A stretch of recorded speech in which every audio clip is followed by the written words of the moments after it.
dirais que l'origine de ce projet-là vient principalement de M. Dalpé, qui est le président de notre société d'histoire.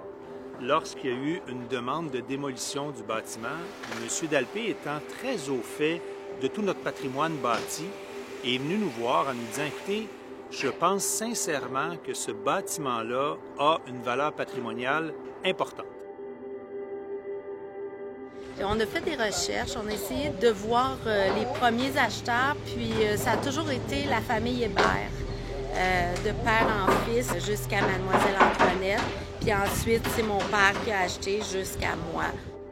J'ai pensé la restaurer, on a fait des démarches pour avoir des subventions, il y a un ingénieur en bâtiment qui a vérifié les travaux qui devaient être faits sur la maison. Bien, j'avais pas les moyens financiers là, de supporter le coût de la maison et ça, c'était un gros deuil pour moi.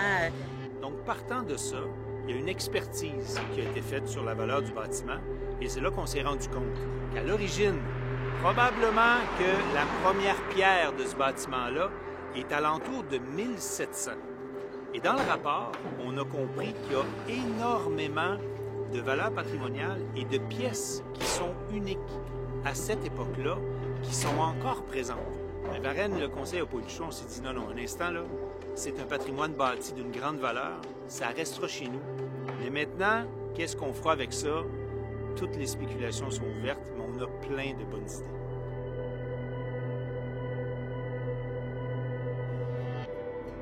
Aujourd'hui, dans le fond, on commence le procédé au démontage de la charpente de toit. En premier tout, on va enlever les planches qui sont sur le toit. On récupère en fait les planches, on va voir s'ils vont les réutiliser ou non. Les clous aussi, spécialement les clous forgés, on les récupère tous. Les clous carrés, ça par exemple, c'est quelque chose de plus commun, qui est friable, un métal qui se casse plus facilement, moins malléable, fait qu'on les réutilise plutôt rarement, là, surtout ceux qui viennent du toit, là, parce que la plupart du temps sont fourrus. Les clous carrés ont commencé autour de 1830 à apparaître sur le marché. Puis avant ça, les clous étaient fabriqués par les forgerons, directement à forge. Bon, ici, là, j'ai 4 clous forgés. On voit là que les têtes sont complètement irrégulières. Après ça, c'était tapé au marteau sur la plume. Puis on voit la pointe là, qui est complètement effilée ses 4 faces. Fait que le clou, il finit pointu. Comparativement à un clou carré, ça, c'est tranché dans une feuille d'acier.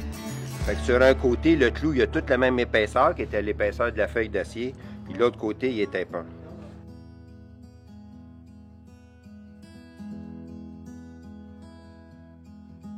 On vient de faire une belle découverte. On a découvert que sous l'escalier, on a encore les couleurs d'origine. On a un 2 tons aussi qui est assez commun là, dans les vieilles maisons. Sauf que là, c'est quand même des très belles couleurs. Des couleurs quand même peu communes qu'on voit pas très souvent.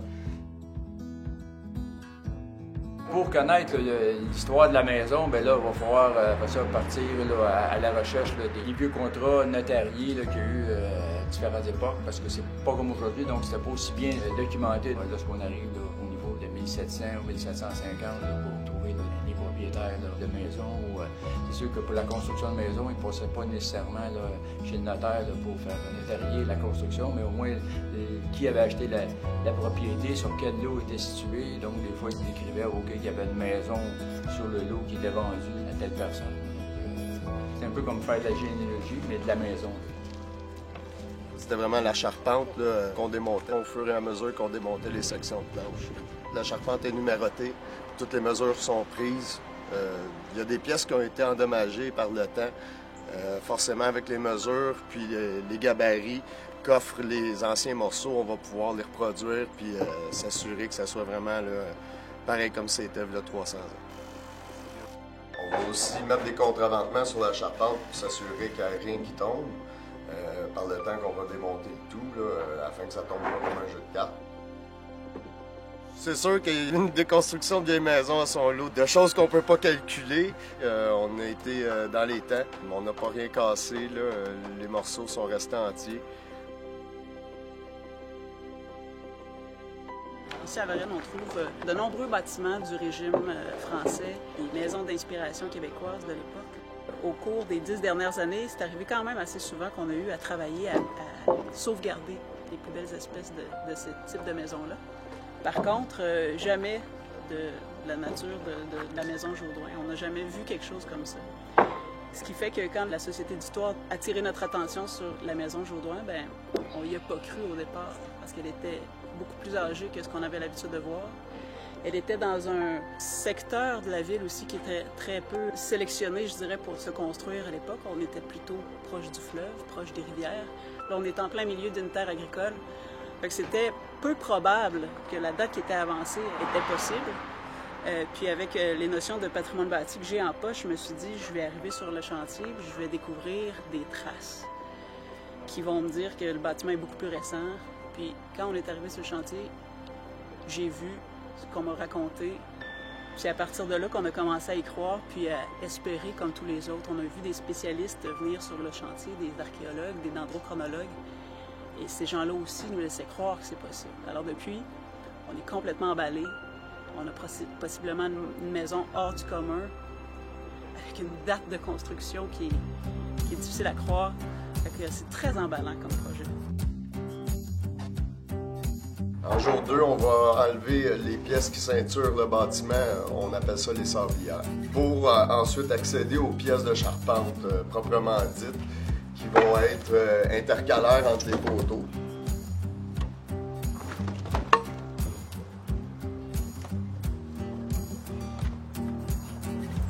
Normalement, je ne ferais jamais ça, mais là, je le fais parce qu'en fait, c'est des baguettes de remplissage qui ne seront pas reposées. Là, fait que c'est pas grave si j'endommage la surface, ne surprenez-vous pas.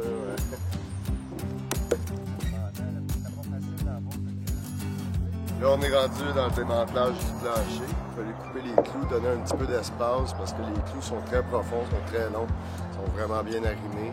Puis même malgré ça, on a encore de la misère là, à ne pas casser les madriers. En tout cas, là, on espère pour le mieux. Jusqu'à date, on en a quelques-uns qui ont été démontés. Et puis, ça se passe relativement bien. On va espérer que ça continue de la sorte. Si un clou peut nous identifier une période de construction, fait que les clous qu'on a découverts ici sont terriblement vieux. Donc, c'est des petits éléments comme ça là, qui me rappellent mes cours. C'est réellement les dendrochronologues qui vont confirmer l'âge du bois utilisé. Donc là, on aura réellement la date très précise, mais avant ça, on est assez convaincus d'avoir quelque chose de spectaculaire entre les mains. Ce que je cherche là, en gros, il faut voir les pièces sont pour la plupart sciées ou équarries d'un côté. Ce que je cherche, c'est un peu ce côté-là ici. L'arbre, il y a l'écorce, puis juste sous l'écorce, il y a ce qu'on appelle le cambia. C'est comme à la fin du mot de croissance. Moi, pour moi, quand je vais venir carotter dedans, ça va me donner l'année où l'arbre a été abattu. En fait, moi, c'est un peu ce que je veux, parce que plus on a une année qui s'approche de la dotation de la maison, mais c'est l'année d'abattage des arbres. Avec une moyenne de ça. Je mets là ici. Si on sait que ce bâtiment-là, il y avait un corps principal qui était agrandi, qui était peut-être même reconstruit. Fait que j'essaie d'aller chercher des pièces qui proviennent de toutes ces portions-là.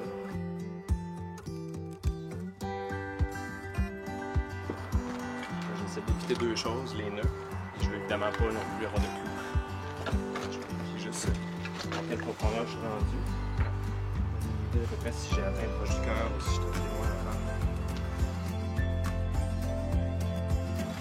avant. Ce que je fais toujours, c'est on prend 2 échantillons par pièce de bois. Là, c'en est un qui n'était pas très beau, qui est pas mal fragmenté. Fait que lui, je sais pas ce qu'il va pouvoir nous donner. J'ai mis ma petite étiquette ici du côté où j'avais l'écorce. J'ai pris l'échantillon. En la recollant comme ça, après ça, on va être capable de coller toute une pièce. C'est là qu'on va analyser la largeur de chacun des cercles. Ça va nous aider éventuellement à le dater. On va démonter chacune des pièces qui constituent les murs. On peut voir ici le point. C'est tous des tenons qui rentrent dans un gros poteau de poing qui, lui, est coulissé du bas en haut. On peut voir là, tout le travail qui a été fait. Et puis ça, c'est chevillé avec des chevilles de bois. Donc, il faut faire très attention là, pour ne pas s'en aller en diagonale. Il faut vraiment s'assurer que tout soit bien désembouffé. Des fois, on a des petits problèmes avec ça, étant donné que la cheville est tellement vieille qu'elle a été tordue qu'on a beaucoup de misère à la sortir. On a des petits trucs dans ce moment-là là, pour pallier à ces situations-là, mais on va espérer que ça n'arrive pas. Là, présentement, on va procéder au contreventement de la bâtisse. On va démonter les pièces supérieures qui réunissent les poteaux entre eux. Donc, lorsqu'on va enlever ces pièces-là, les murs vont tomber, soit par l'intérieur ou par l'extérieur. En attendant, on va mettre ce qu'on appelle des contrebattements, c'est-à-dire des pièces en diagonale qui vont venir soutenir temporairement les pièces dans lesquelles les autres pièces sont embouffées, en d'autres termes, les pièces horizontales. On vient supporter l'ensemble des solives avec des échafaudages pour par la suite démonter les murs.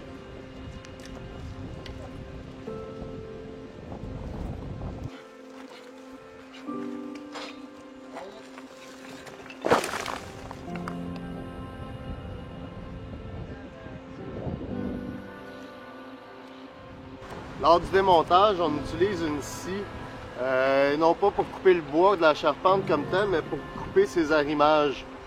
La cheville va passer bord en bord de ces trois éléments-là pour tenir le tout en place. Des fois, quand on a de la misère à enlever cette cheville-là, ils vont venir couper par l'intérieur de la mortaise le clou ou la cheville afin de dessaisir les poteaux dans les sols. C'est aussi vrai pour les murs. Ici, on a ce qu'on appelle une coulisse. Malheureusement, cette coulisse-là a été cassée, donc c'est ce qu'on veut éviter. Là, comme on voit ici dans le mur, il reste encore des morceaux qu'on voit d'isolants avec lesquels ils venaient combler les aspérités pour éviter le vent. On a sorti trois différentes composantes. On a ici la paille, un peu tout ce qu'il y avait de végétal à ce moment-là. On a même des bouts de bois, on a de la branche. Il y a aussi du crin de cheval. On voit qu'il n'y a pas de brun, il n'y a pas de noir dedans. Si on passe à ce moment-là à l'étoupe par la suite, on voit que l'étoupe, il y a du brun. Ça, c'était composé, encore une fois, de crin de cheval puis d'une base de goudron, là, du bitume quelconque. Et inévitablement, nos ancêtres ne gaspillaient rien. On a réussi à faire le démontage de la maison dans sa totalité. On a une belle récupération, on a un 95% de réussite. Il y a 2 à 3 pièces qui ont été endommagées, mais ils étaient déjà là, très précaires. C'était juste sur le bord de casser. Là, on va les garder plus pour le numéro, pour savoir quelle était la pièce, quelle était aussi sa hauteur. Ces pièces-là vont être remplacées par une maison que j'ai déjà en inventaire en termes de pièces de rechange. Et puis les madriers, pour le peu qu'on a remplacés, vont être remplacés aussi par des vrais madriers centenaires qu'on a récupérés de d'autres maisons. On va enlever les planches une par une. On va pouvoir les récupérer eux aussi. Le plancher est déjà quand même pas mal ondulé. Il a été gauchi par le temps, par les variations de structure puis de fondation. Donc, il va être récupéré par contre pour être refaçonné puis reposé. Pour chaque madrier, on va s'efforcer d'en fabriquer 2. Là, on vient juste d'enlever en fait un revêtement de plancher de vinyle qui était collé sur un contreplaqué. Mais on a eu une belle surprise par contre une fois qu'on l'a enlevé. On a ici les couleurs d'origine du plancher. Le reste, là, on voit que c'est quand même du bois brut là, qui est malheureusement sale. Ici, ça a été peinturé.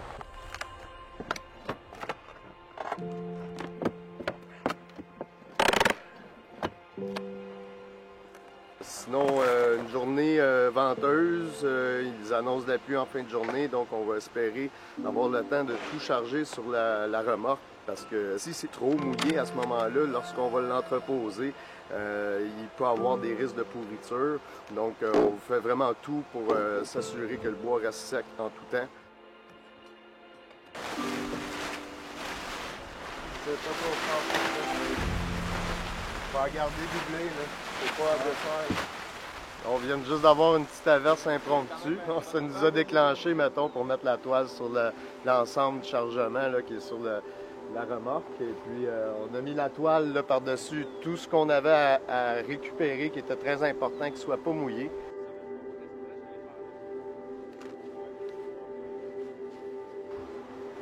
Bon, jour 4 terminé. On a eu le temps de démonter l'ensemble du plancher, du rez-de-chaussée. On a eu le temps en plus de le protéger. On a eu le temps d'enlever les clous sur les lambourdes. On a eu le temps de déclouer l'ensemble de la mécanique d'après le plancher. Je suis très surpris. Ça allait accélérer un petit peu à la fin, mettons, là, que ça allait être un petit peu plus vite. Franchement, je ne m'attendais pas à avoir le temps de la finir aujourd'hui, d'autant plus que là, il pleut, comme vous pouvez le voir. C'est serré comme c'est pas possible. On est dans des délais à la minute près, là. Comment tu t'attends à laisser le terrain après ton passage? Parce que l'archéologue devrait venir dès qu'elle a son permis. Pour pas contaminer le sol, c'est ça, j'aurais mis des bâches par terre là, pour assurer justement que le mortier ne vienne pas se mélanger avec la terre. Comme ça, ils n'auront pas la terre là, remaniée dans laquelle nous, on va en marcher.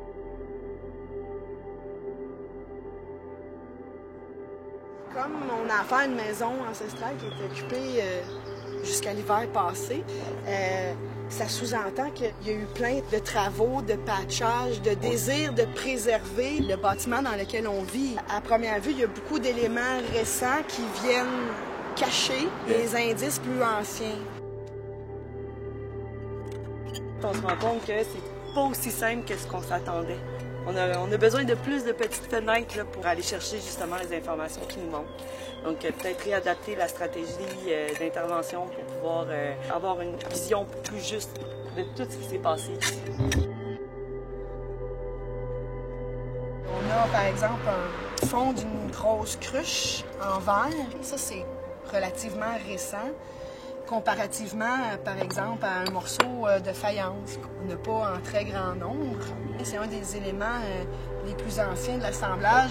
Celui-là ici, on parle assurément du 18e siècle, donc 1700-1750, avant la conquête anglaise.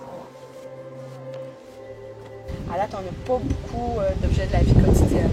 Ce qui n'est pas surprenant compte tenu qu'on a affaire à une maison qui est habitée pratiquement 250, si ce n'est pas 300 ans, jusqu'à l'an dernier. On n'a pas de période d'abandon au niveau de la maison qui était là, où il y aurait eu des objets laissés là, et puis qu'avec le fil du temps, les murs s'affaissent un peu, puis ils viennent qu'à préserver tous les anciens sols d'occupation avec leur contexte à l'intérieur. Mais le souci de propreté a fait en sorte aussi qu'on n'a pas accumulé plein de déchets quelconques dans la maison aussi. Merci, M. Dalpé. Grâce à lui, il a réussi à nous sensibiliser à la valeur de notre patrimoine, mais surtout à la valeur du patrimoine de la Maison Jaudoin. On va s'assurer de respecter ce bâtiment-là et de lui donner toutes ses lettres de noblesse. Merci, Jacques.